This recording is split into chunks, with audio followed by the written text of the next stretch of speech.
Клевети и тенденциозни невистини шири Социјалдемократскиот сојуз. Панче Тошковски возвраќа на потегот на Богданка Кузевска, која достави до антикорупцијската комисија документација за, како што вели, скандалозен тендер на МВР. СДСМ му обвинува и прашува дали тендерот за полициски униформи бил однапред договорен и доделен на фирми блиски до власта. Денеска сме тука пред Државната комисија за спречување на корупцијата да побараме итно постапување по овие сериозни сомнежи за корупција.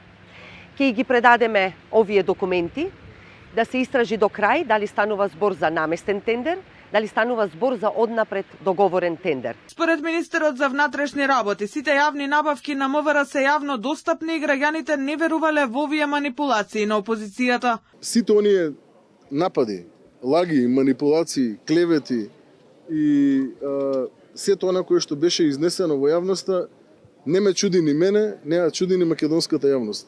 Многу добро и е познато на македонската јавност зошто сите овие напади, клевети, лаги и манипулации се насочени токму спрема мене лично и спрема Министерството за внатрешни работи. Знам дека ги боли борбата против корупцијата и криминалот и тек ќе ги боли и во иднина. Со збивањето на криминалот и корупцијата остануваат врвен приоритет во Министерството, вели Тошковски, кој е задоволен од обвиненијата за Беланоца Барон и криминалната група на Раде Трајковски Штекли. Според министерот, инциденти имало и ќе има, но најважно е со која брзина ги расветлува МВР. Само во една акција се разоткриени повеќе од 8 убиства. Нешто што беше незамисливо до 2024 година. Во Македонија нити имало, а не верувам дека ќе има во иднина. Заради тоа што не верувам дека во иднина ќе има министри кои што во период од 8 години нема да си ја работат својата работа. Насилни деликти во Тетово имало, има и ќе има.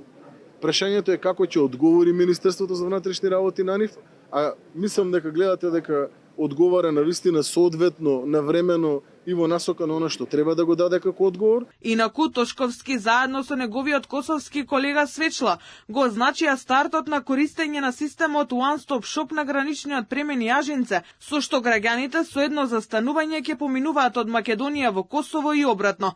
Претходно системот започна да функционира и на Блаце, а и с договор е потпишан и со Србија. Во идниот период се очекува One Stop Shop да се имплементира на граничните премини со Албанија.